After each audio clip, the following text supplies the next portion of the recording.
It's such fun to be out here, and also getting to have the stage time as well is huge for me. I'm learning so much because I'm basically doing Jamie's show, and so I'm sort of learning from Jamie's 30-year career. And also, a lot of the stuff's not I wouldn't perform anyway, and so I get to do illusions. I get to fly and levitate a girl each night and make a motorbike appear. It is such fun. The resident director here sort of said how when Jamie does it, he's sort of got like a bit of like a mysterious snarl on, and you've got this massive smile. What's going through your head here? And I'm just going, just laughing. I'm just having so much fun. Just going, this is crazy. Are you ready for this? It's like this kind of, I'm forgetting to do the mysteriousness because I'm just enjoying the insanity of it all. Having watched the show and been in that space when Jamie's doing it, if you're front row, you're having a motorbike appear 4 feet away from you, and like, it is that close, and a levitation a few feet as well. Like seeing it up close, you're so close to the stage. You mean the front row put their feet up on the stage often, so that's how close they are. It really changes the energy. The moment the curtains open, they see a big box style illusion on the stage, changes the energy in the room, and feel like, oh, here we go. This is where the money's been spent.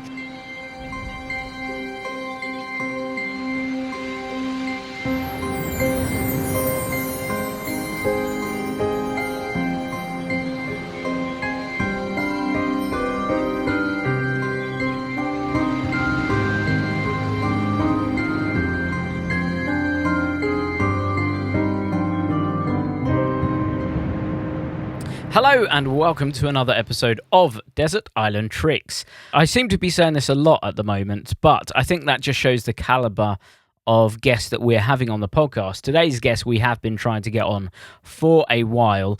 At the moment, he's actually dialing in right this second from New York, very, very kindly. It's very early in the morning for him, so it's very nice for him to do it. He is super busy. He's over there doing something which I'll tell you about in 1 minute, and hopefully we can find out a bit more about that as well. Now, today's guest has been a creative consultant, magic director, head of magic for high-profile productions, for people like Derren Brown and his show Unbelievable at the Criterion in London, which was a phenomenal show. I really enjoy it. I saw it several times. Brilliant show. Dynamo, he's been with his world tour, Seeing is Believing. He's helped with multiple acts on Britain's Got Talent and America's Got Talent, as well as West End shows and theatre productions. We saw his performance in a competition last year at the Magic Circle, and I must admit it was absolutely brilliant. And at the moment he is starring in A Maze in New York, which is Jamie Allen's show, and I've heard so many incredible reviews about his performance in it.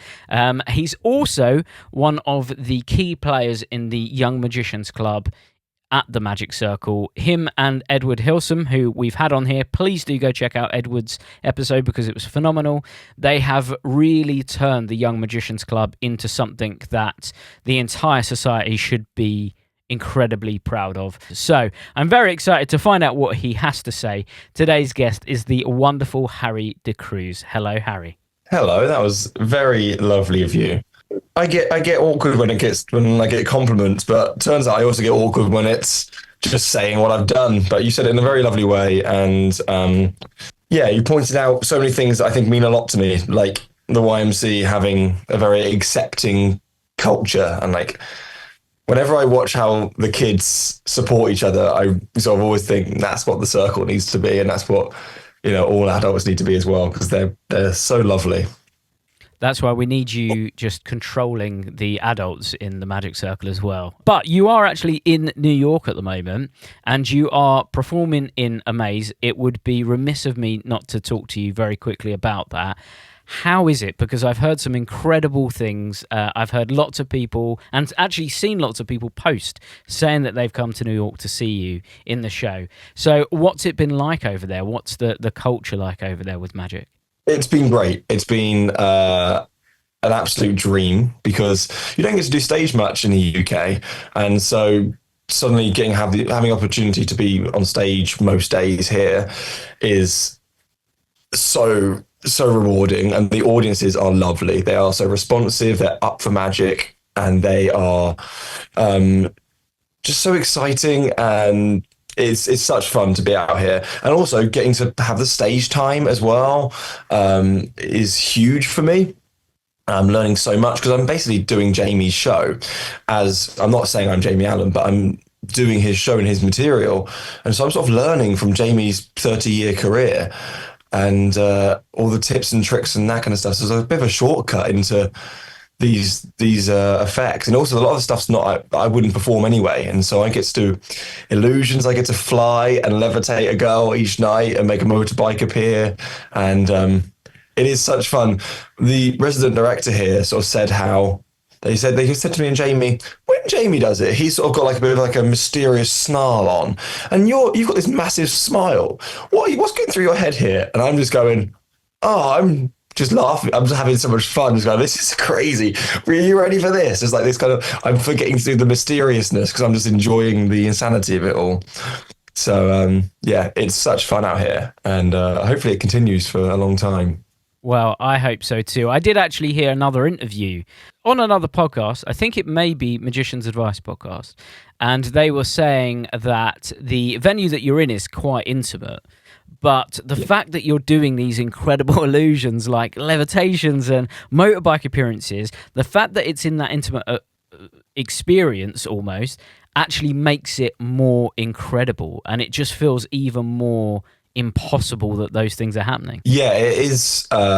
Having watched the show and been in that space when Jamie's doing it, if you're front row, you're having a motorbike appear 4 feet away from you, and like, it is that close, and a levitation a few feet as well. Like seeing it up close. When also any theatrical methods, usually you sort of like go, oh, it's just a big stage, and I can't really tell what's going on. You're so close to the stage. You mean the front row put their feet up on the stage often, so that's how close they are. Seeing it in that space, and also it really changes the energy. The moment the curtains open, they see a big box style illusion on the stage. It changes the energy in the room, and feel like, oh, here we go. This is where the money's been spent. And so, yeah, feeling that is exciting. I mean, I don't think I'll do illusions after this. It's still quite not my style, but it is so much fun to be doing, and especially in that room, especially. Well, normally with theatre, I think it's fair to say you're quite a key player backstage a lot of the time. I know that we run into you in my local theatre at the beginning of Derren's current show run, when you were running through some of those pieces. And even the Dynamo show, and obviously Unbelievable, which was a brilliant show. What's it been like sort of working backstage and consulting for those people, and now that transition to being the person on stage? Working backstage on such a variety of projects has really helped my breadth of knowledge across all areas. Like I helped with Young and Strange as a stagehand, so I got to learn about illusions when I was like 14 years old. So like that really has helped these certain sort of things, and doing behind the scenes on TV magic helped me learn a lot about like certain gimmicks. And I've taken you get to expand your knowledge massively. So that's really helped. And also getting to see performers, like getting to watch Derren, getting to watch him rehearse. You can't help but want to improve by watching him perform. But yeah, the transition to stage has been just massively helped because of that experience, just having so much flight time and viewing it, but also a lack of pressure. Like the amount of predictions that I've written off stage, or the amount of things I've done for other performers where like there's a lot of pressure on what, if I don't do this correctly, it's going to affect them on stage. It's made me quite comfortable with pressure, with kind of like going like things might go wrong. That's a key thing I think early on, and also quite accepting as well for our stage crew. I've been there. If it mucks up, I'm like, I've been there. Don't you worry. So yeah, it's really helped. But I've not really realised that until this job, really, about that sort of experience I've gathered. Well, I think that leads us very nicely on a segue to your list. So you just mentioned, obviously, that you've had to get this wealth of knowledge with all of these projects that you're working with. And I did mention seeing your performance at the Close-Up Magician of the Year, which I thought was just phenomenal.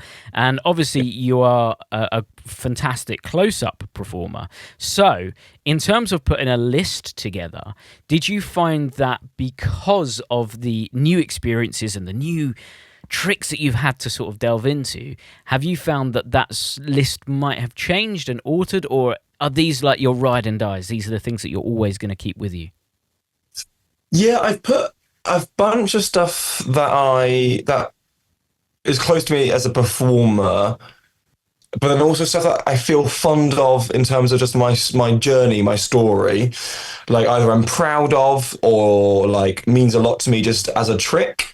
Because I think I'm quite I love magic as an industry. I love it. Whether I perform all effects or not, I love it. Like when I was a kid, I was very fortunate. We went to Las Vegas on a holiday, a family holiday. I had to save up for years to do so.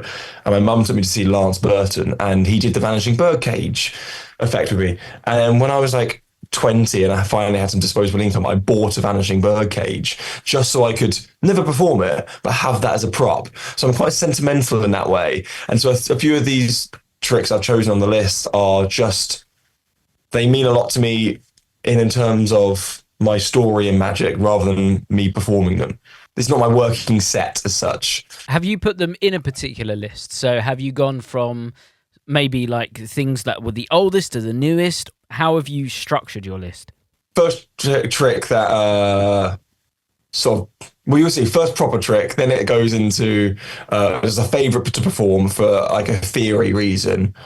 Then like my worker, a creation I'm proud of, a trick that was pivotal in my magic journey, a big thing I don't get to do much, very proud, big effect, which you'll know of, as everyone sort of in the country knows of, and then what I think annoyingly is the perfect trick. Just have described it.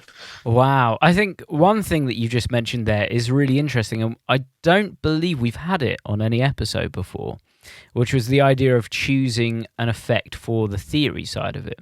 So something about the theory of that trick is what engages you, which I think is really interesting. Yeah, it's a plot that is versatile, and so that's what I like about it. But we'll come to it. Okay, let's give nothing more away. If this is your first time listening to the podcast, the idea is we're about to maroon Harry on his very own magical island. When he's there, he's allowed to take 8 tricks, banish 1 item, take 1 book, and 1 non-magical item that he uses for magic. Particulars, who's there, what's there, all of that good stuff, we do not mind. It's in Harry's own imagination. So let's hop on that appearing motorbike and head to his island now. What's in your first position? My first trick is ring flight, which I'm aware is a sort of classic worker effect, which is also why I'm fond of it. It sort of stands the test of time, I think. I think other tricks, that are workers can kind of be, they can come and go, I think, but this seems to be around for a long time. It's basically, the reason it's there is it's the first proper trick that I remember seeing as a kid, because I saw Paul Megram, who also known as Colonel Custard, who was a kids entertainer who used to perform in his early days in like a crash area, like a kids area of this furniture store when he was starting his career. And I used to want to go every weekend to go see him perform magic. And he would do tricks, kids tricks. But I remember him showing my mum and dad him doing ring flight, and seeing my mum be impressed and my mum and dad seeing their amazement made me realize, oh, that is like what magic is and what it can do. And I remember that being such a pivotal point in my like interest in magic. Seeing your parents speechless at a young age is a very different sort of thing. They're the adults, they're always in control, and suddenly they're shocked and surprised and in love with this person. And I was like, so I think that to me is such a pivotal trick for me. I also think it's so strong because of how organic it is, in terms of like, I think in the same way Dynamo's Phone and Bottle really hit this country's like the zeitgeist, everyone sort of remembered it, I think, because it was very pure. It was like, he took a phone, he took a bottle, bam, it happens. And everyone sort of remembered that, and that's why people mentioned it so much to us at gigs and events through those years. I think this has a similar feeling to that, which is borrow a ring, vanishes, and it appears on the car keys. And I think that it's just very memorable, I think. So that's why it's number 1 on my list. Means a lot, that trick. Well, I think that's a great choice sitting at number 1. Now, 2 things that you said there. So the first thing is you mentioned like the organicness. And I think what's really interesting about a ring flight is it's so close to real magic because there's no props. The only prop is the ring. I mean, technically the other prop is the keys, but it's an invisible prop because it's only used as the destination for it to go to. So I don't think there are many magic tricks in the industry where that's it. It's just the ring. The ring disappears and appears somewhere else. Yeah, exactly. And also the prop, the keys element of the prop, that is so organic. It's not dismissing any other tricks, but it's not quite like it's in like a nest of wallets or it's in something that is a bit unusual or a bit proppy. But yeah, it fits that style so perfectly. Because my preference as a performer is propless, or seemingly. I'd like it to be. I'm happy with cards and stuff because you're expecting a magician to have those things, but I'm not a big fan of having magic props, which is actually a bit something I'm going to come on to later. Just sort of how I want magic to come across or how I want to come across. And so ring flight fits perfectly because it feels like a sort of in the moment sort of effect. It's so strong. So let's talk about the kind of ring flight that you would prefer to use. So we've had ring flight mentioned quite a few times, and different people have different preferences of the kind of one that they want. Obviously, there is an industry leader. Quite recently, there's been lots of controversy about other versions. So which version do you prefer to use and why? Mine is Dave Bonsall's Revolution. Just it fits the most organic for me of being car keys. By the way, I also can't drive. Which is also great because I get to choose whatever car brand I want. I'll have a Mercedes, please. Although I also remember having to knock myself down a peg when I was 20 or whatever it was, going, I don't drive a Mercedes. I don't look like it. I'm 20. So I'd choose a Fiat. So yeah, I can't drive, which is always kind of people sometimes mention it as well. Oh, Mercedes or whatever. And I'm like, yeah, I know nothing about cars, but as far as they're concerned, I don't need to. Also, I live in London usually, so wouldn't drive anyway. But I like that just because it feels the most organic and the key looks the most familiar to everyone else. And yeah, and his customer service has always been great. I've had sort of the same one for many, many years, and he's MOT'd it for me. I prefer that to the other effects. I just not even really explored the other ones because I'm very happy with this one, but they all look very impressive. Yeah, they are phenomenal. I quite like the idea of magicians going out and getting a Mercedes one just to show off during the performance and then hopping in their Micra on the way home. Yes, I have half that. I have half that imposter element. So. Well, that's a great one in at number one. Let's find out what you put in your second position. What's in position two? So this is a trick, but it's a trick this is the one I was mentioning about being versatile, is Sneak Thief. So Larry Becker's Sneak Thief with Andy Nyman has put many touches on it over the years. And the reason I like it is, first of all, it packs small, plays big. You can really, Derren did a version of it in his last tour.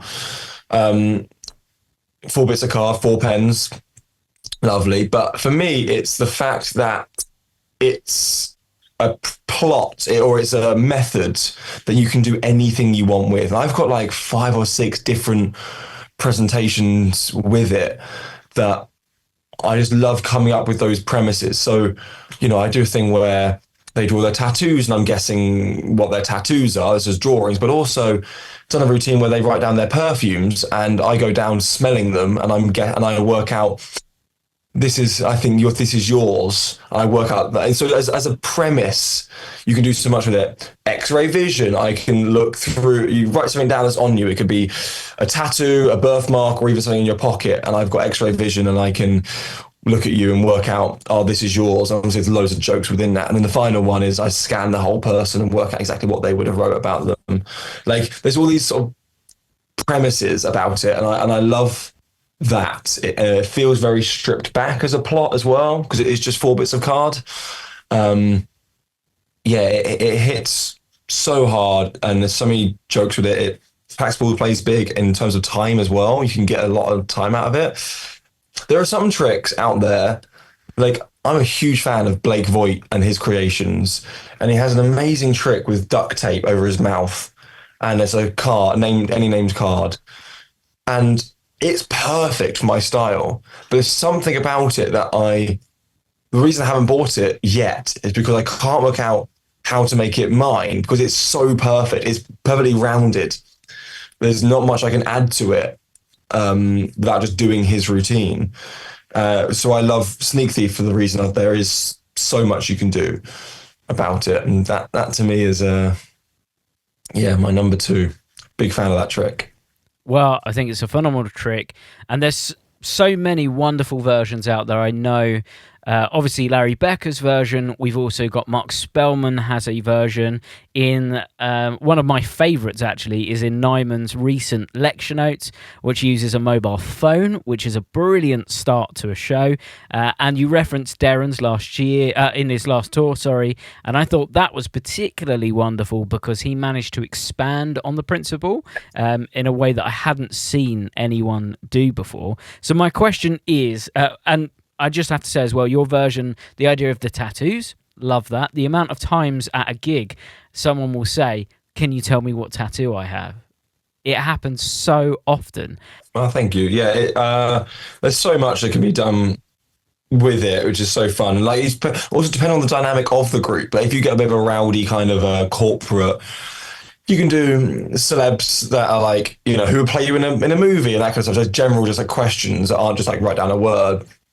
But also there's one routine I had, which is nicknames, which I'm very proud of, which is the idea. So I want you to write down a nickname you had at school, one, but ideally not a cool one. So I asked the audience, like, basically who was bullied. Okay. But you need to be able to say this. You can't be opening up wounds. But if you're willing to share with us something you were called at school, they write them down. Then I look at them and I've now got to guess who this was. And so I'm looking at Big Nose and I've now got to look down the line, and it becomes incredibly awkward for me. And the audience are enjoying me squirming about this. And it's something, one I'll look at and kind of go, I'm not even going to say that publicly. This is yours, go back to your seat, sort of thing. So that just like creates this thing. And then also the final point is, we know this is yours, don't know what it is. I've then got to look at them and judge them and work out what they were bullied for. And it's like, if I get this wrong, I'm offending this person. So there's so much fun to be had with it. That's my favorite one, because I'm genuinely sweating and squirming the whole way through because I don't know what they're going to write. And I've had some horrendous ones before that I turn over on stage and I'm like, whoa, no, that can't be said on stage. I'm going to get cancelled if there's a photo of this. But I think Derren did do it, I think possibly the best by expanding it. I'm a big fan, and kind of it was perfect. I think I saw that show so many times and it was just as solid every single time. Well, I think that's a great one in at number 2 and leads us very nicely on to number 3. So what's in your third spot? This is my sort of worker thing, which is a deck of cards in stack. I am a huge fan of stack work. I work in mnemonic, and I'm also learning my own stack as well, which my advice to anyone learning one is just keep doing it. You just got to carry on doing it. But the challenge with that is if you're learning a stack, relearning a different one, then you kind of go, at what point do you transfer over to doing that every day?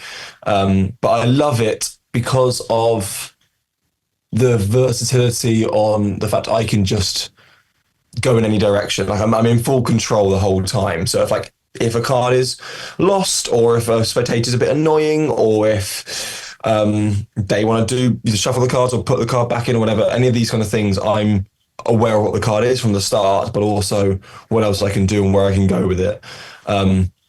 If someone at a group just randomly names a card, I can get to it in a second and put it in my pocket. And I like that feeling of just being sort of in control. And it means I can relax a lot because I've got this sort of arsenal in my pocket of great effects that are versatile.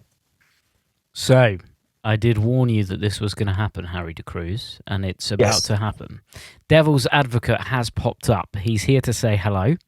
Hello. And he says, if you were to perform just one routine with your deck of cards in the moniker, what is that one routine that you would perform? Ooh. Can I choose one close up, one stage? Of course you Devil. can. Close up is just a spectator cuts to the card, which I do with like an As He Wins from his book Repertoire. Just they name a card, I say just cut the cards wherever you want, and it's the card they cut to. Feels very pure, very clean, very straightforward. So I love that for that. But on stage, like a Pit Hartling weighing cards routine, where the audience picks up a map of cards and they drop in your hand and you know how many there are, and then you do that a couple of times and then you can prove that you can memorize them as well in that order. And so that to me, because I love the blending the skills and the magic together. Something I've noticed with doing stack work is that you just get better over the years doing it, of course, but like things like estimation, like I'm actually pretty spot on with it now just because I've done so many cuts to the right number of cards. Like at the Magician's Table, the show I used to do in London, I would do 3 mnemonic tricks at the top, really quick fire within the first 2 minutes, and each one of them involves me cutting to the card, which means I was doing that 30 times a night. I was doing that 6 nights a week, and so I got good from gigs, but drilling it that much, I was like quite proud of it, I think, as well. Like you can feel yourself getting good and getting better. And I think a lot of tricks out there, I love sort of electronic mentalism stuff, but you're not quite responsible for the trick. You're responsible for the presentation, the performance, but the trick is doing it for you. But this I feel very proud of in terms of I'm working hard here. And also if someone found out the method, or like I told my partner the method, like I've memorized every card, every number to every card. I'm in control of it. I can estimate this, and I'm palming this off in this moment. Like I feel proud. That makes me feel like a proper like magician, as opposed to I got a buzz. In terms of learning your stack, there, I know you touched on it earlier on. There's so many performers, me included, who the thought of memorizing a deck of cards is daunting. Absolutely daunting. Is there any advice that you would give to me and everyone else who wants to get into stack work? Yes. So first of all, there's a few things. I would say learn your own stack. I would say so. Come up with what you want the effects to be out of it, and kind of go. So, this would be really useful. Also, seems to be people name the Queen of Hearts lock, put the Queen of Hearts easily accessible, like these kind of things, or work out like what tricks you would regularly want to do with it, I think. I learned mnemonica initially because it's what so many magicians do. So it feels like we're all on the same page there. But having done it for now over 10 years, I kind of go, I don't think there's very many mnemonica specific effects. Don't stick to one method of memorizing cards. Get your friends to help you do silly things to memorize certain cards. Draw fate, like make the court cards into people you know and think of their age. And David Blaine in my head is 31 because he is the King of Spades on his deck of cards, and he's like things like this.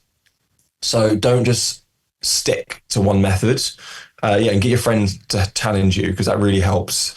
And then the main method is, I found, I know it's a podcast you can't see, but write the numbers of the card on the back of the cards, and then shuffle them face up and face down, and then you go through that deck, and you're now doing the face and the back of every single card. So you look at the back and you see the back is 21. You go 3 of spades, you turn it over and it's right, put it to the back, and you go through the whole deck each time, and you're now doing the front and back number and card. Just keep doing it. And the answer is you have to just keep doing it constantly for a year, and eventually it becomes second nature. But now it means I can look at a deck that's in stack and I can notice the order in the same way. If you looked like an alphabet or you looked at a string of numbers, you would just go, well, that 13, 14 are the wrong. Like to me, it's exactly the same as looking at the alphabet now. Well, that's great advice, and I mean, it's a great choice. Thanks for giving both of those options to Mr. Devil. He has disappeared for now, but that leads us to number 4. So what's in your 4th spot? My 4th spot is a trick that I created back in 2017 for my Fringe show, my Edinburgh Fringe show. And it's on the list because I'm proud of it. It's a creation, and it's stuck with me my whole sort of career now. And the trick is, a spectator in the audience thinks of a celebrity, and I explain the premise of 20 questions. So the first premise is like how magical like our phones are, and there's apps on our phone. I don't know how they work. One of them being 20 questions, where you think of a celebrity and it guesses who you're thinking of within 20 questions.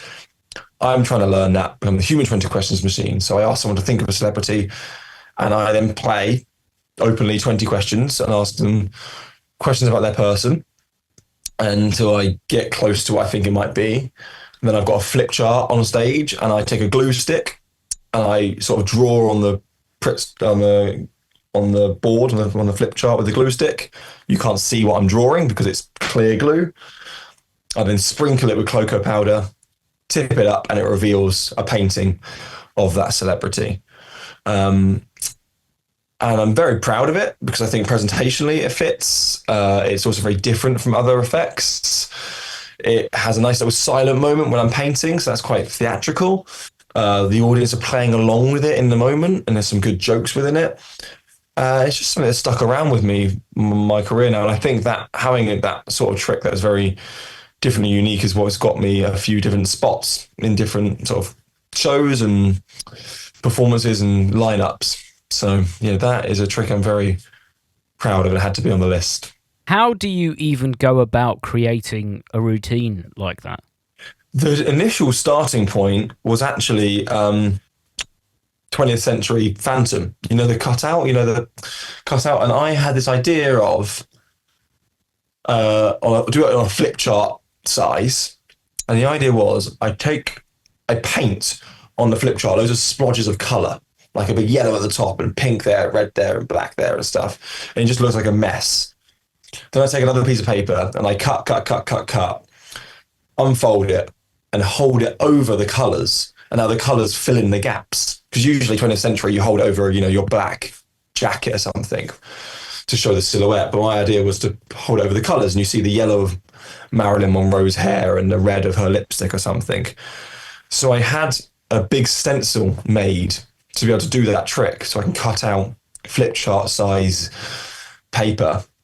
And then, because it was a stencil, I thought, could I draw? And then I was like, what if I was to use this as a method secretly? And that's when the idea of drawing it came up, and then making it more theatrical. I can't just draw and just trace. Because also Derren had just done like the painting as well.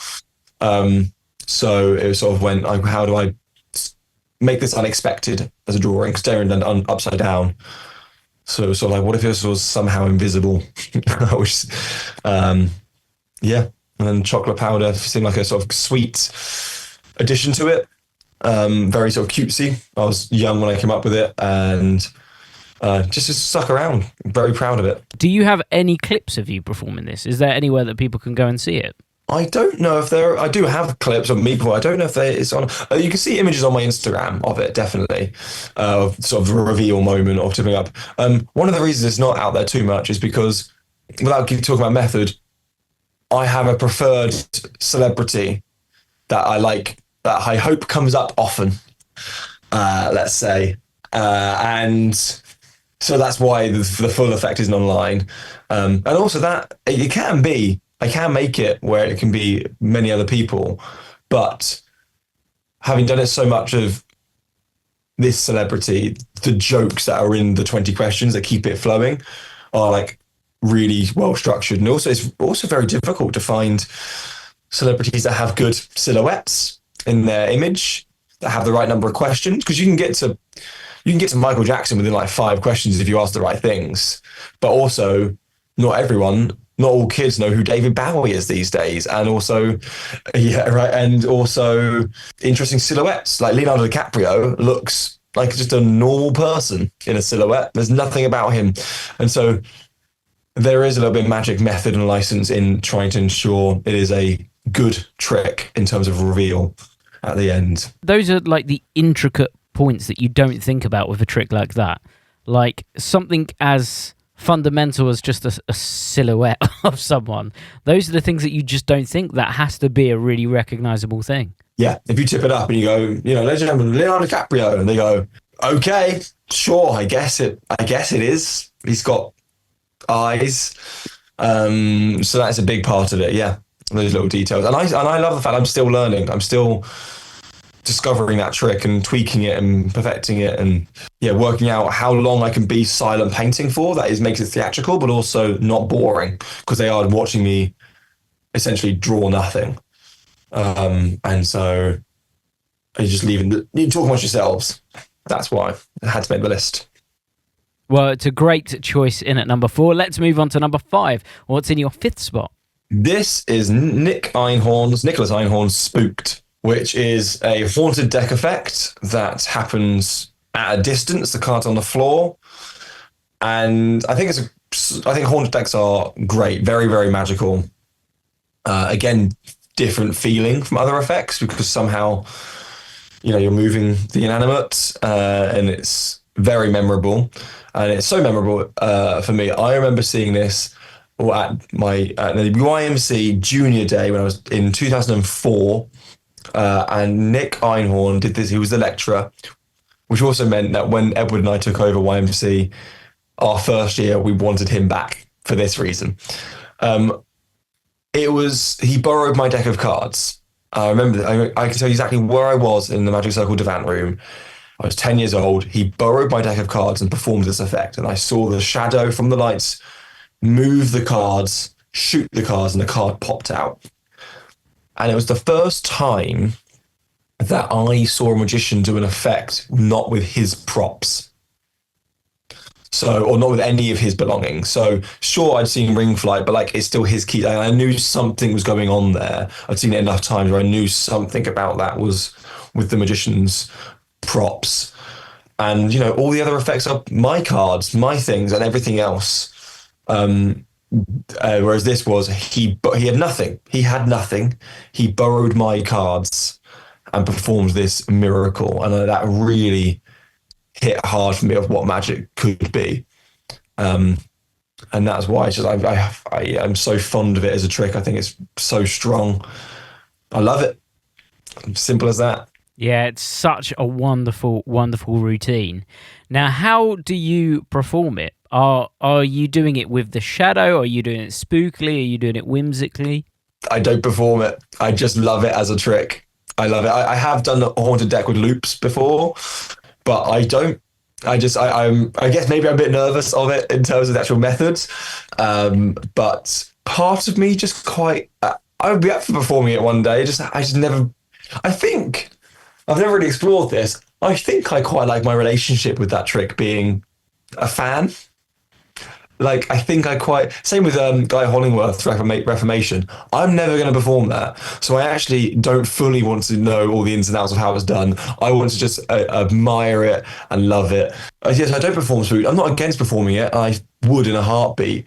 I just haven't because I think being scared of the method, but also an appreciation.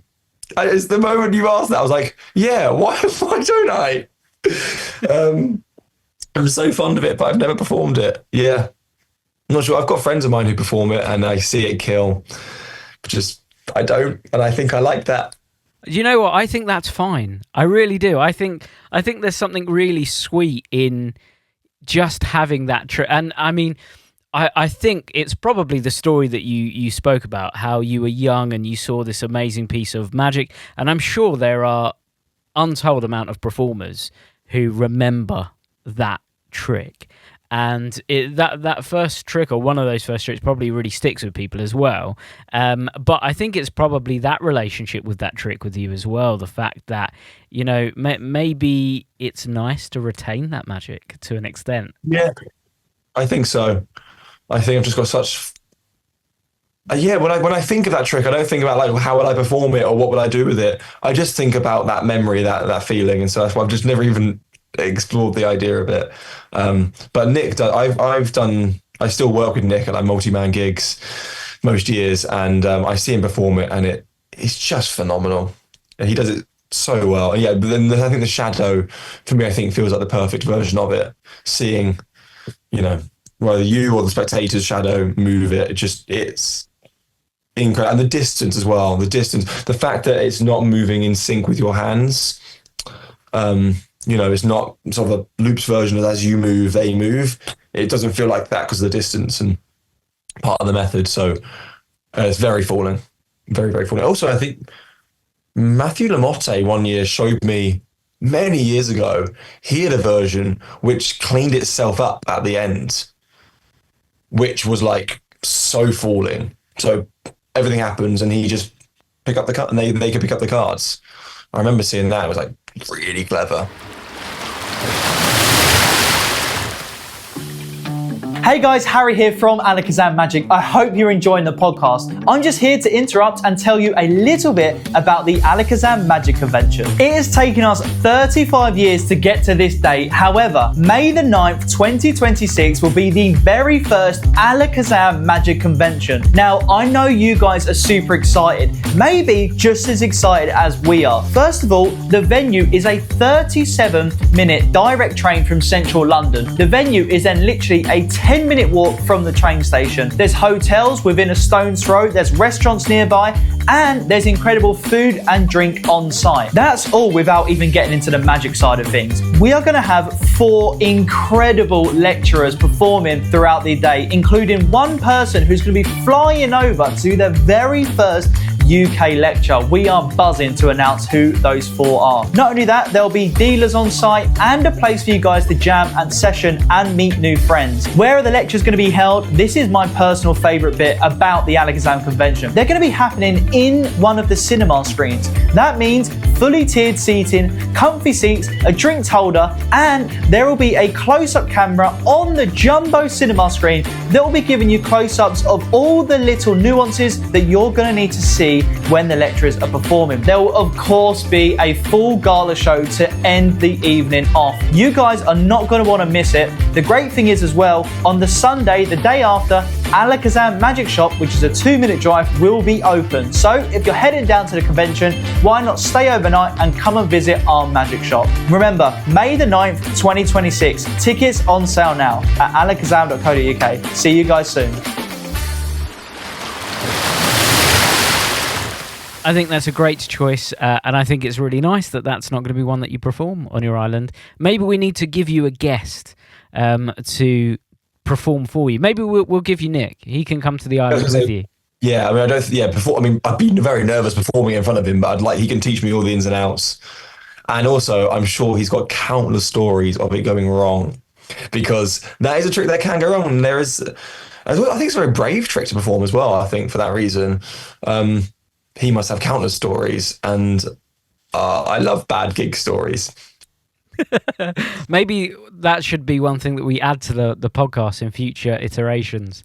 We'll do one horror story that you can forget for forever. Get Noel Coulter on, but for bad gig stories, he can do your series. He'll do a 24-part series, each one 3 hours long, and he'll non-stop gig stories. That's going to be our next podcast, I think. Just Noel telling us those stories. Great. Well, that's a great choice in at number 5. Let's move on to number 6 then. What's in your 6th spot? 6 is a trick that back in 2021, I got hired to be in Champions of Magic to go out to Saudi Arabia to perform. It's controversial, I know. And I had this act where I was doing like party tricks and skills, which I've always loved, but they didn't want that. They wanted magic. And so I had to create a magic effect that was still in my world of skillful things. And also it was a big arena show. And so I came up with a paintball bullet catch, and came up with a method and worked on it with a few friends. Simon Lipkin massively helped me stage it. Will Houston helped me. Went to his house and found a builder's yard nearby, bought the builders a pack of beer and said, can we go outside in your yard and practice this trick with a paintball gun? And they said yes. And so Will started shooting me in a builder's yard. And then Jonathan Goodwin helped me work on this massively too, because he understands that kind of effect, stunts and tension more than anyone else. And yeah, we created this bullet catch with a paintball gun, and I'm so proud of it. It feels very, very different from anything else. I did a show this year, and did a good big theatre show, but it ended on big curtains opening and this big effect at the end. I don't get to perform it often because of that reason. It takes a lot of tech and scale and rehearsals. But very proud of it, and it had to make the list. So with a routine like a paintball bullet catch, number one, it must be incredibly scary to practice, because the nuances I'm presuming that are needed to make that work must be substantial. There must be so much involved in doing it. So how do you go about practicing something like that? Yeah, buy a builder, a pack of beer helps. Well, also it's very scary because in this version of mine, I'll talk you through the plot. It's very simple, but there's one thing I think that makes it a bit different from others. I demonstrate how fast paintball is, and also the presentation also, which I'll sort of come back to a little bit. Throughout the show, I've mentioned my love for the S Club 7 star Rachel Stevens. As a child, I loved her, and even as an adult. And so I then put a poster of her on the wall, and I'm stood in front of it to protect her. But a paintball is signed by an audience member, loaded into there's a paintball gun, and the chamber is a clear tube, and you can see there's like 7 or 8 green paintballs. Their signed yellow paintball goes on it, and they're 2 on top, so you can see it in the chamber the whole time and on the camera the whole time. The paintballs are, I go and I've done it blindfolded before, and I've done it not blindfolded, but I'm stood against the wall, and they fire practice shots near me, so I'm aware of the like side of my head, and I'm aware of the sort of spatial awareness of it. And even one towards me, and I duck out the way. And then I've done it where I say go, and I duck, and they fire all next to me, and I reach into the melee of them all and catch it. But the most recent one I did was they all got fired at me. So I wear a bulletproof vest, and they just fire into my chest, and I catch one. And I wanted to catch it in my hand because that felt semi-believable to my mouth. But so looping back to the fear of it, yeah, it's scary getting them fired at me. And they hit me. If they don't hit the vest, I've had one hit my neck. I've had one hit my groin. And it is painful in rehearsals and in performance. And it's scary, which is why I don't want to do it much. And I need to, whoever's fired it for me, I like make sure they are a good shot. But sometimes the airflow in the room or just the paintball can just curve, and it's not nice. But how do I come? You asked how do I come around from creating it? It was sort of working backwards, because I knew I wanted to end up with my hand. How do I get into my hand secretly? That's that. So that's the working backwards on it. And Goodwin was a massive help with that method too. And it's intentional. I'm writing the structure and the story of it all because he understands that better than anyone else. Now, I know that this isn't a real bullet and you're not going to die from it, but there is still an element of danger going on there. So how do you deal with making that routine as safe as you can? Just a lot of practice, really. So my last show, I had James Went, friend of mine, amazing magician, shoot the paintball gun. And so just a lot of practice and making sure he's a good shot. And other than that, I can't. Other than that, I'm wearing a bulletproof vest and I'm wearing a visor, so my face is covered. I'm not going to have an Anton Deck moment, but that's all I can really do is hope that James is a good shot and I'm wearing protection. Oh, at one point I also, earlier in the show, I do a phone smash routine with metal blocks as the phone. I take out one of those and I put it down my pants to protect there as well. Which is a nice little callback. But really, it's not like sort of a bullet catch where nothing's actually firing. But you still have to be safe. Well, what if someone did this? They are just being fired at me. And so there's not much I can do other than just ask James to not hit my groin, which he still did. Or Taylor Morgan when he hit my neck. And like you see in the video, it swerved and I dropped to the floor. That hurt. a lot. But there's nothing more than other than just like, please be a good shot, and I'm wearing the right protection. I have to sort of go for it. Also, I'm putting my hand into the fire, into it, and the performer in me wants to get hit because it looks great when I bam and like bam, and they hit my arm, and I'm like walking towards the camera and sort of covered in hits, and it doesn't look good.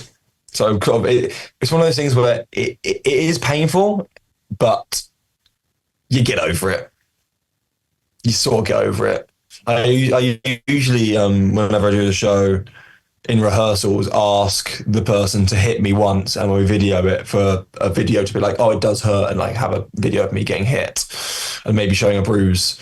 So I do sort of take a hit each show generally, just for theatrics. It's horrible, but you sort of push through it. Are there any clips of you doing this as well? Yeah, that's also on my Instagram. A lot of the reveal, me getting hit. You have to scroll back a little bit, because did it a few years ago in Saudi. But yeah, that is on my Instagram. Me doing it. I might upload the full video. I'm quite proud of that. I got that show I did earlier this year filmed, and I was like, you know what? I'll edit it, because like I want to know exactly how it looks. It was a multi-camera shoot, and they were like, oh, by the way, the footage is so big, we have to send it on a hard drive. You can't just airdrop it to you, sort of thing. And I've looked at this files, and now I've got to learn color grading. I've got to learn editing. I've bitten off way more than I can chew. It was in February, and I still not even really started it. So, well, I think that's a great one in at number 6. So we're on the tail end of your 8 now. What's in at number 7? This is a trick that I'm proud of having consulted on, because I wanted to add in a consulting trick on this, and it's Dynamo's phone in bottle. So this trick was in the live show. So he did it on the TV, and it absolutely blew him up and the world of magic. There were, I think, a few years where every single person at a gig would mention Dynamo's phone in bottle. It was just relentless. And I think, as I said earlier, it just hit in the right way. A very organic, a guy on the street, asked for a phone, asked for a bottle, bam, impossible object, and also left unresolved. He just left it with them, which I think creates a funny talking point of memory when describing the trick as well. Did you see that the other day? This is what happened. And so then when it came to the live tour, it was called Seeing is Believing, and we had to take tricks that you'd seen on TV and put them onto the live show. And we knew phone and bottle needed to be done. And so a team of us, me, Paul Keeve, Rory Adams, Bob Pound, we got working on it and created the effects, and we did it live hundreds of times around the world, where a performer would come on stage, a bottle was emptied by another performer and by a spectator. He takes their phone, shoves it in a bottle, it's called and verified as theirs, and they go off with it. And just very proud of it. Very, very proud that we managed to bring such an iconic trick to life. I think, an important trick in magic, I think, in some ways, in UK magic. So memorable, I think, looking back. And also, what you mentioned earlier about the little details of tricks. That to me is like the perfect example of like how much work goes into an effect, because for that effect to take place, like just this, there needs to be a bottle where the label is covering the phone when it's in there secretly. So we had to get custom labels made. So buy all the bottles that fit phones, and phones are getting bigger and bigger and bigger these days. So that was difficult. Seam the label, scrape off the label, make sure the bottles are clean. Get our own labels printed, right, designed up. Stick them on. Oh no, they don't tear off easily. So when you can't verify it's theirs. Okay, stick them onto tracing paper, cut them out, spray mount those onto the bottle. So when you peel it away, there's still residue left. So it looks like it was a real label, but not. But you leave a corner so you can peel it easily. Like all these little things just for the label touch. Like that's half of it. Just the amount of things that go into a trick. And I love that. I love refining it. And it sort of sums up the amount of detail that goes into something, I think. Very fond of the whole trick and the memory of it too. Well, I remember seeing the one on his TV special, and exactly like you said, every gig that I did past that point, they spoke about, or they would make a comment like, "Oh, are you going to put my phone in a bottle now?" So it was such an iconic trick.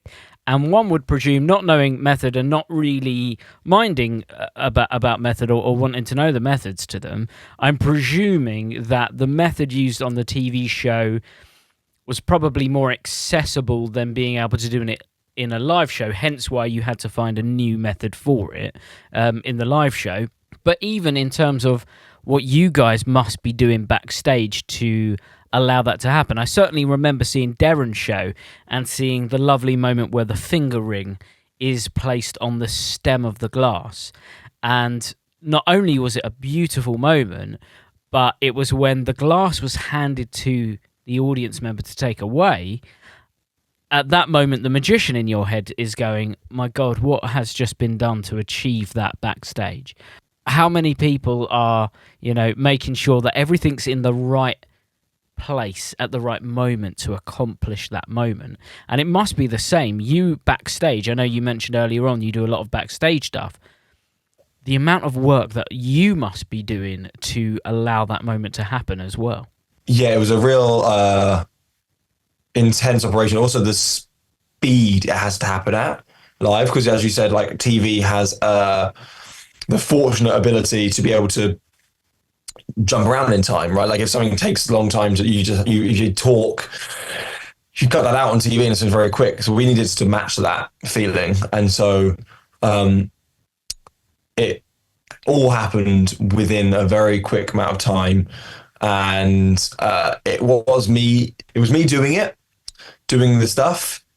And I also wasn't backstage, if that kind of makes any sense. It made for a very fun, intense sort of, scenario, if I can kind of imply that. So yeah, that was, again, that's what's so satisfying about it. The more you know about it, which obviously I can't say, but the more you know about it, the more you go, that's what made that trick such an incredible trick to achieve, was how much went into it. And it's so memorable, that audience when it happened. There was a cheer of shock, but also a cheer of like they got to see their favorite trick play out. How do you go from this thing that was on TV?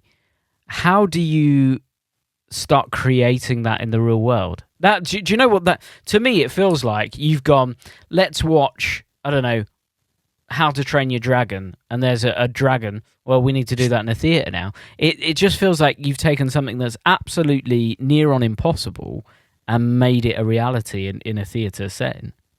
Yeah, well, basically outside of our industry, there are people who know bottles and glass and everything else better than we do. So let's get them involved. That is, that's the answer.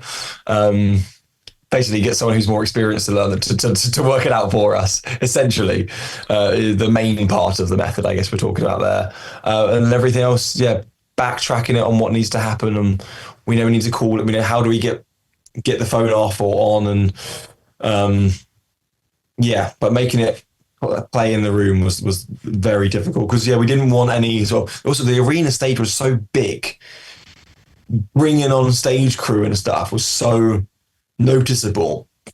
It couldn't be done in the same way we did in the UK, and also we explored doing it in the audience, making it happen in the audience, but didn't quite. Again, the fact of the size of the room and all the restrictions, it became very difficult. But we got there in the end. Well, I think that's a great one in at number 7. So let's go to number 8. Your final selection. What did you put in your last spot?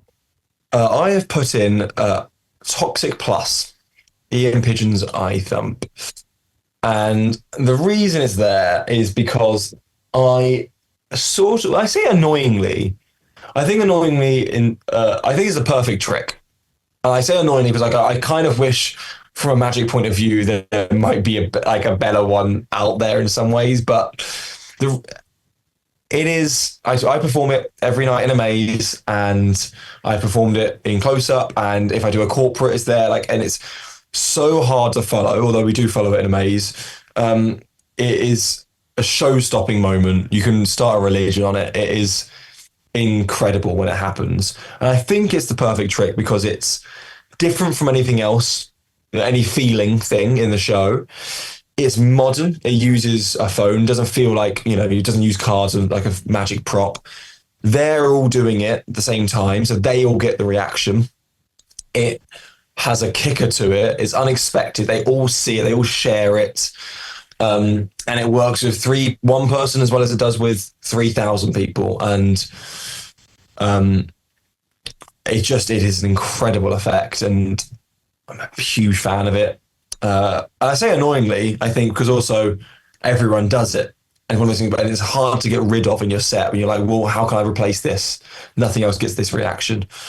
I think that's why I say annoyingly, because we're not the only ones doing it, but I love it as an effect. I think you're spot on. I think also it is the most incredible trick. And what was really interesting when Toxic Plus come about was the big thing was don't use your own phone, use their phone. So you would borrow their phone, you would do the necessary shenanigans, and then you would hand their phone back, and then they could do it on their own phone. And then Toxic Plus came about, which was something on your phone, which, allowed this thing to happen.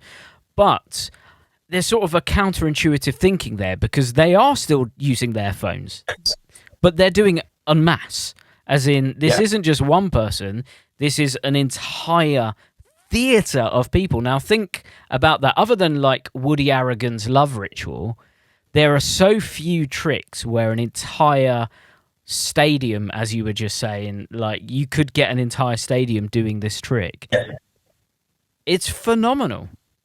It really is. It truly is. There's just nothing else like it. I'm a big fan of tech magic phone tricks. Like Wikitest is I've got probably more gigs from Wikitest than I have anything else. I love it. I think it's phenomenal by Mark Kirstein. But on the island, there's no Wi-Fi, I'm guessing. So I'm having to do Toxic. I do this. But yeah, there's just nothing else like it that gets that reaction in the moment. I love it. Well, I think it's a great way to close out your list. So let's quickly visit your list before we go on to your final three. We had a Ring Flight, Sneak Thief, Deck of Cards in the Moniker. We had your Silent Painting routine. We had Spooked, Paintball Bullet Catch, Phone in Bottle, and Toxic Plus. That's a pretty diverse list, if I do say so myself. Yes. Yeah. Well, yeah, it'd be very different if I had to choose my working set. But these kind of represent my life in magic, I feel. Like that sort of sums me up. I think if I saw those 8 on a list, I'm like, yeah, that's me. Well, we've given you 8 tricks, but you're allowed 1 each of the next things. So I want you to imagine, Harry, that you're about to dig a big sandy hole on your island and you're going to throw something inside from the industry never to be seen again. What would you like to banish onto your island? Props that don't reflect well on magic, I think. So I'm very aware of that we're fighting misconceptions and judgments about magic. Like we're always in a sitcom, magicians are the butt of a joke, and magic, certainly in the UK, certainly is, still an outsider art form, and people have their opinions on magic because their weird uncle does a trick or a guy at a bar learned tricks to pick up girls. It's not quite like a pure. We've not got the respect of everyone. It is cool. People love it, but it's not. It's not that it's not cool. It's just we're fighting misconceptions, I think, a lot of the time. And I've got a big thing about when magicians then use props that don't help that. I think stage is different to close up because stage is a performance, but close up, and so. And someone who does it really well, by the way, who does use weird props is Ben Hart. He can have, and Zabrecki, because they've got a character, they can use these weird props and it feels great because it's a character. But if you're just a gigging performer and you don't have a character, pulling out sponge balls or like a certain, well, there's one I'm going to put in a minute. It's so niche. To me, just doesn't paint magic in like a cool, modern, pushing it forward light. If that makes sense. I'm not against if you're a kids magician, do sponge balls because kids love sponge balls and stuff. But if you're like at a corporate and you bring these things out, basically the thing I'm going to mention, well, I'll tell you now, it's ring on rope. Is such a magic prop, and I've been at gigs, multi-man gigs, and another magician has pulled out a ring and a rope, and it. Don't get me wrong, the tricks are strong, but they're great moments of magic. But I watched the audience, the group he was performing to, sort of snigger a little bit at like he bought his little toys along sort of thing. It's just such an alien thing. Like, why do you have, like, where else do you ever see a piece of rope that's just 1 meter long that is just like that randomly, like outside of like an industry? It's not like an everyday thing, or a big shiny silver. It's so proppy to me. And it's not that I hate the trick, it's that I want magic to be seen in a better light, and I want to push it forwards, which is why I said earlier about my tricks as trying to feel as organic as possible, or just not weird. Like, sure, I'm using a paintball, but you just buy them. Like, do you know what I mean? I've got on a huge rant here, but I hope my theory on that kind of comes across. Yeah, I understand where you're coming from. It's almost, it can almost be equated to the way that we dress as well. So, for example, if you have a character where you're wearing a tracksuit, right? If that's your character, then it works. If you're at a corporate event and you're wearing a tracksuit, it feels a bit bizarre in that situation. And your prop should reflect, exactly as you said earlier on, your character and the environment that you're working in. But equally, I think what you're almost saying as well is that magic is caught in time, and those props are also caught in time. And the idea that you can take the ring on rope, which is a fantastic plot, and I've seen some incredible people do it, but maybe just find a way to modernize it, find a way that could work in a different environment. Either modernize it or take your character to a point where that is now acceptable. So if your character is, I'm performing classic magic, then like you can then present it in that way. But it feels to me when I'm watching close-up workers, 1 second they're doing wiki tests with a phone, then they're pulling out a rope, and you're like, what is going? It's so weird. And like, yeah, what do you think the audience are thinking about this prop and you in this moment? I think also it comes from a massive insecurity of being worried what people are thinking of me. Like, I got that hang up, like being so insecure about that stuff, and I want to try and control that or limit the bad thoughts. You know, I want to.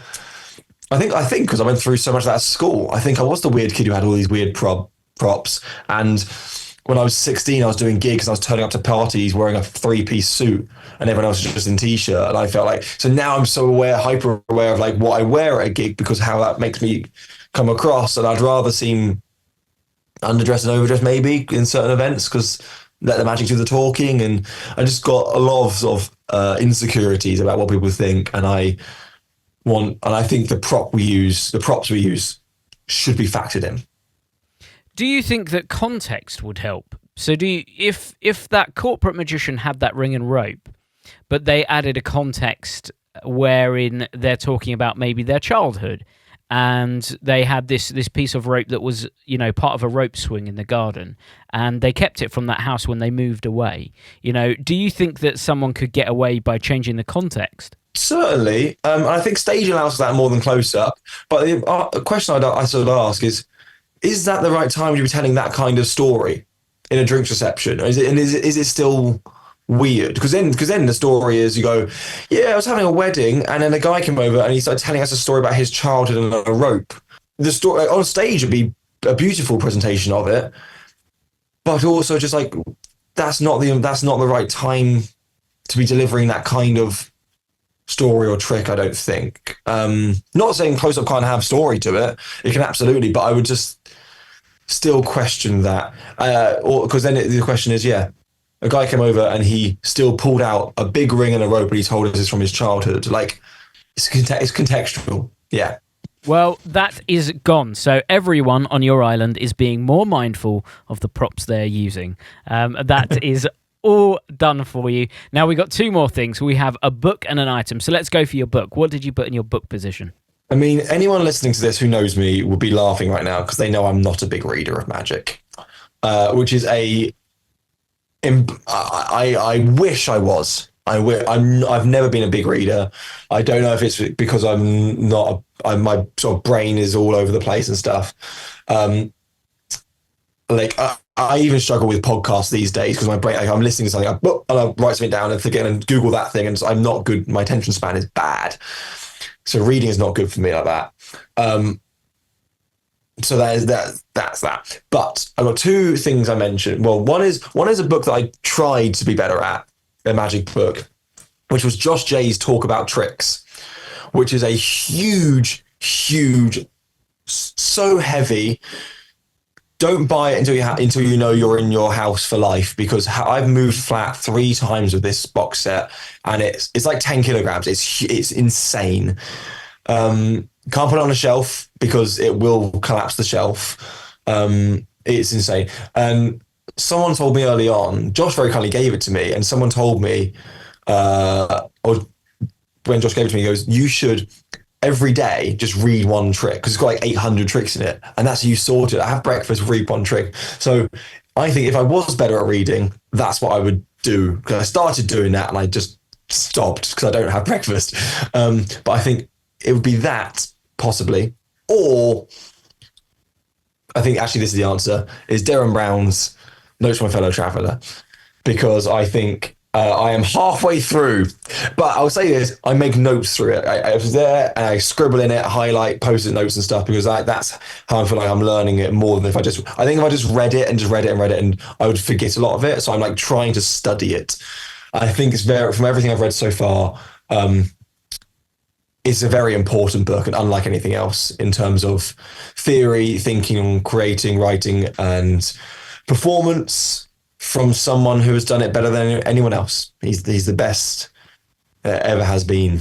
And so I think that is a very important book. You can get tricks elsewhere, but that is the book. And I say all this, I haven't finished it. I haven't, I'm embarrassed by that. I'm just not good at reading. And that is a huge fault of mine. We've put book in here, but I always want to reiterate this. People that aren't great at reading or aren't confident, that should never be a thing that anyone looks down on. We all learn differently.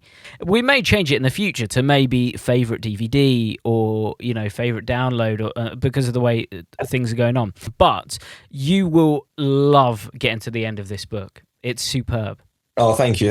I think I say keep book in there, because I think actually we should keep books alive. Like, this sounds, for someone who's not talking about, that is where all the gems are.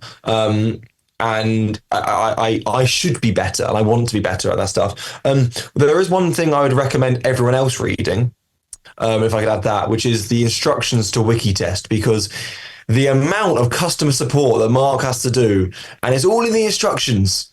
So just read the instructions, please, because there's not a time I'm out with him when he is not doing some Wikitest support, replying with "it's in the instructions" screenshot. So please, everyone else, read that. Okay, I feel like that's an honourable banishment. People not reading instructions. There you go. Yes. I mean, to be fair, I'm just to blame. You get the prop. Do not use this until you've watched the DVD. I'll have a little look. I'll have a little look. It's true. But I think Notes from a Fellow Traveller is a brilliant choice. And the last thing that I'll say on that is, I think it's so interesting that a book feels like it's a lifetime's worth of work, but that's one tour. Yes. Oh. Yeah, I feel we're very lucky to have that book, and we're lucky to have him. What I think a huge career highlight was being able to work with him on his last tour, and seeing him work and rehearse and write. And he is the greatest as a performer. I've just never seen anything like it in his work ethic. And this book, which I still haven't finished, is the best. It's amazing. Now, before we move on, just because you've mentioned that book, we've had a very good number of people mention this book, but something seems to come up a lot, specifically from people that have worked with Derren. He has signed many of these books, but he signed them in strange and mysterious ways. So have you had your book signed, and has he signed yours in a strange or mysterious way? Yeah, he wrote a few sweet things, one of which was that he adores me, which is very, very sweet. But also, I say that, for all I know, he could have wrote that in everyone's.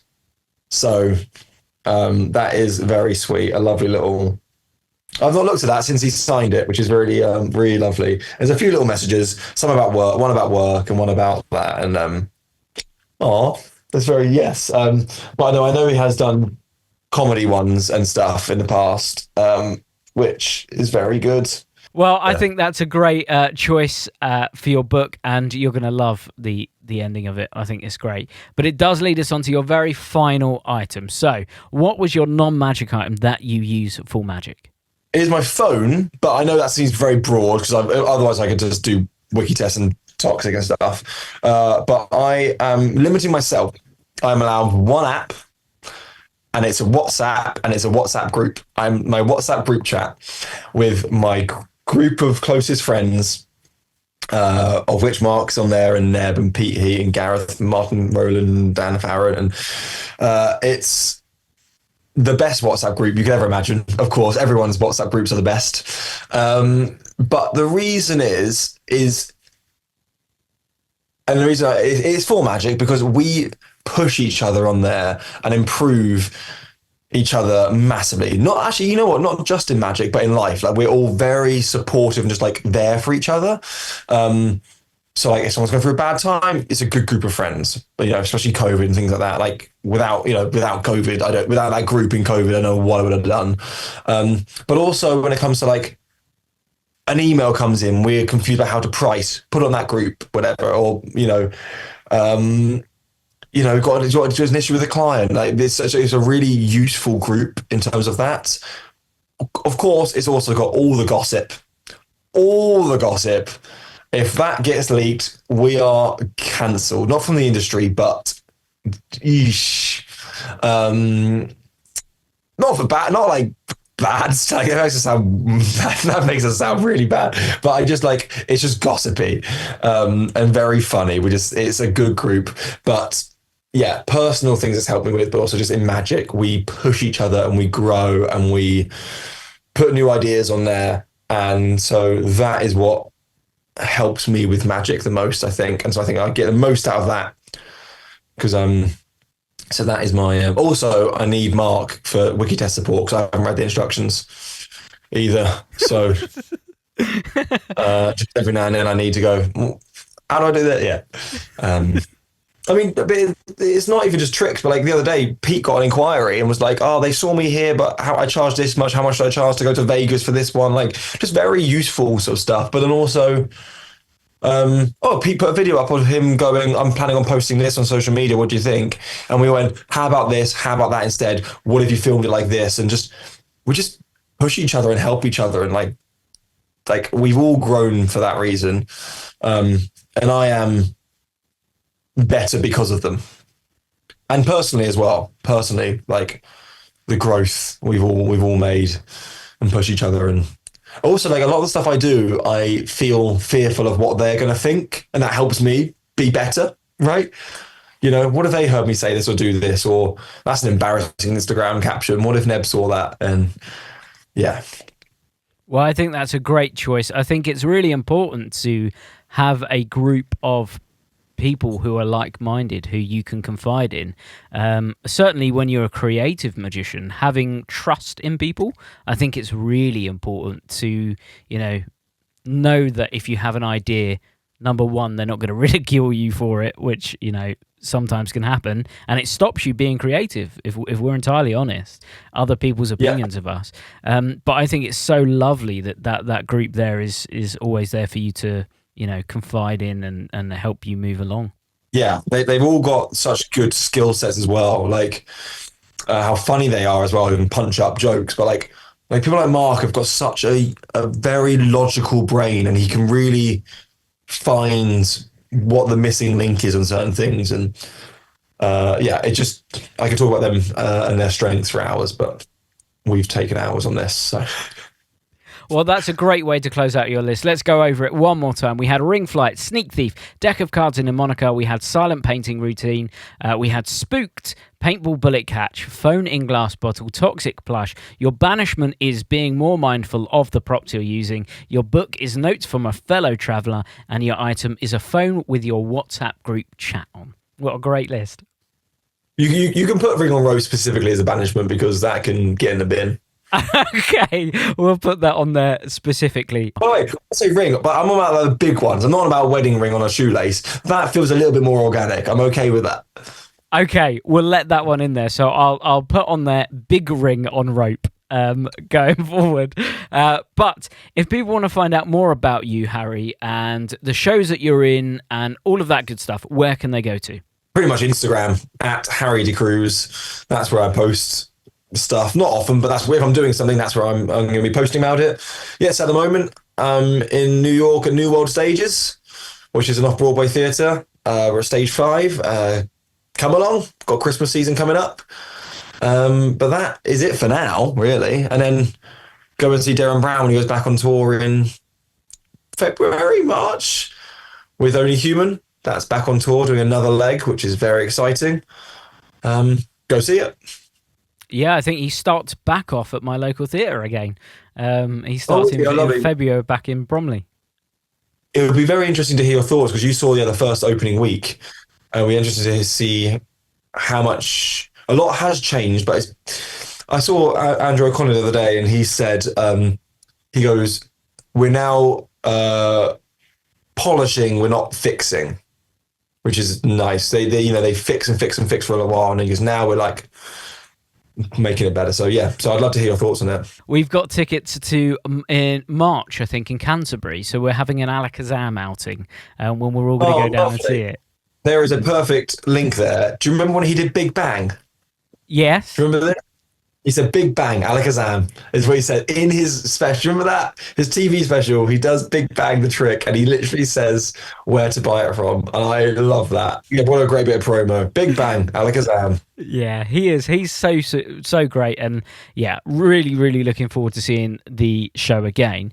But the last thing that I want to talk to you about before you go, and I just sort of mentioned it at the head of the podcast, is your work with the Young Magicians Club, and you've actually referenced it a few times in the podcast during your list, and you go into YMC and that you learnt some of the tricks there. So tell us about your involvement in YMC and it going forward. Yeah, so it's the youth initiative of the Magic Circle. I did it from when I was, the ages are 10 to 18, and I did it from 10 to 18. And it is the best place for kids to learn magic, I think, in a community, because when you're at school, you don't know any other magicians. But here, every month, we have 70 kids turn up, and they're all chatting and learning magic together. We've got the best in the world lecturers coming there to teach. And it just helped me so much with my magic journey. It's where I met friends for life. It's where I got to learn the magic I still perform to this day. And also now I'm friends with some of those lecturers that I met and stuff. Is so really sweet, because magic is such a great small industry like that. And then a few years ago, it was announced that Kevin was the chair at the time, stepped down, and me and Edward Hilson, who we met at YMC, took it on. And it was one of those things where actually we didn't even think really about doing it. It was like a calling. It was like, that's what we're going to do. We're going to take that on. And so we've been running for the last 3 years with your help and a great workshop team of people, and seeing it come strength to strength, and seeing the kids and the community and how lovely they are and how proud we are. I think Rafferty is about to be on Britain's Got Talent next year. I think he's just auditioned. I'm sure Harry will soon. Like, it's just like so proud of the kids and what they've achieved as a culture, as a group. And if you're a magician listening to this and you want to help out, get in touch, because it's the next generation of magicians that we're all pushing forwards. And, and before we know it, we're going to be, I can predict that in 10 years time, one of those kids will come to me for like a consulting job or something. They're going to be the ones on TV, and like, that is our future. And so helping them, it's one of the most proudest things I've ever done. It really is. I love it so much. And, I just know how much it helped me. And so I'm looking forward to seeing what it does for them. You're spot on there. And like you said, I saw it many years ago when Kevin was a part of it. And it was great then. Don't get me wrong. They did such a superb job. But I think the relatability, I think that you and Edward bring to the table as well. You're people that the kids look up to as well, which I think is really nice because you were where they were. And I think that's what's so unique about that position. And like you said, Rafferty as well, a shout out to Rafferty, is just a phenomenal talent. And I know that when I've spoken to him, I think he gets a lot from the YMC. And, one of our previous guests on this podcast, Henry Ferris as well, an amazing talent, is great. And seeing these kids and the confidence that they have there, and it's the fact that when you go to the Magic Circle, these kids come from all over the country. They're all different demographics, but they're so supportive of each other. If there's a kid sitting on their own, another kid will just go over to them and start talking. It's such a lovely environment. It's really lovely. Yeah, that's spot on. Different ages as well, different classes, cultures. They're so good, that community. What I was going to say, also, as a place, we know that to be better at magic, you need to perform. And that is a place where they can go and perform every single month. And so that's why we're seeing them grow. And we don't get much time with them each month. So our plan is just to give them tasters of as much magic as possible, let them go off and learn. So I can't wait to see what it becomes and how it grows. And our vibe that Edward and I wanted, because Kevin was a school teacher, and so in my pitch to the foundation for the role was maybe not the best pitch, but I basically went, I want it to feel a bit like the supply teachers are in, school's out kind of vibe. You know what I mean? Like, sort of, Harry might let us make a zip wire off the balcony if we ask him, sort of vibe. Because they've spent all week at school, they come to us on a Saturday, then have some fun. Well, I think you've achieved that in spades. I really do. So if you are a magician and maybe you've got a lecture and you feel like contributing to the YMC, then please do reach out to them. If you're just someone that can spare some time to help out, please do. It's a great, very, very rewarding thing to do. And, we need to help as many young people come up through the industry.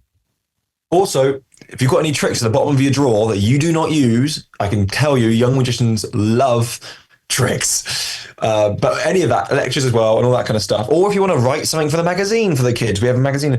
Our email address is go for harry@youngmagiciansclub.co.uk and get in touch. But as much as you can help. But yes, the YMC is a big part of the future of magic. Also, it has been. Some of the big names have come from there. Ben Hart's been through there, Steve Deller's one through there, James Moore, now the Illusionist, and Chris Cox, Andy Gladwin, Richard Young, Will Houston, Hilson, Dom Chambers from AGT and that kind of stuff. Julius Dean was from there, Tom Elderfield, Luke Osland. There's so many names. Amazing. Well, thank you so much for giving your time, Harry. It really is nice to finally have you on here. And we all wish you the very best on the continued run in Amaze. Thank you very much. Thanks for having me. Sorry if I've rambled and ranted too much, but there you go. You haven't at all. And of course, thank you all for listening. We will be back next week with another episode. But until then, I hope you all have a great week. Goodbye. Hello guys, I'm here to talk to you about Alakazam Unlimited. This is the best streaming platform in the world, I'm telling you now. With Alakazam Unlimited, you get access to over 150 magic routines. This is video performances and explanations. We have card magic, coin magic, kids magic, rope magic, mentalism, stage, parlor, impromptu. We've got you covered. All of this for the low price of just £4.99 a month. And you can cancel at any time. Perfect if you've got commitment issues. Yes, I'm talking to you. Guys, you are going to absolutely love it. If you haven't joined the platform already, what the heck are you doing? Alakazam Unlimited is a streaming platform that you need to be a part of. Not only that, there is also exclusive content only available on the platform. Check it out now, alakazam.co.uk. Cheers.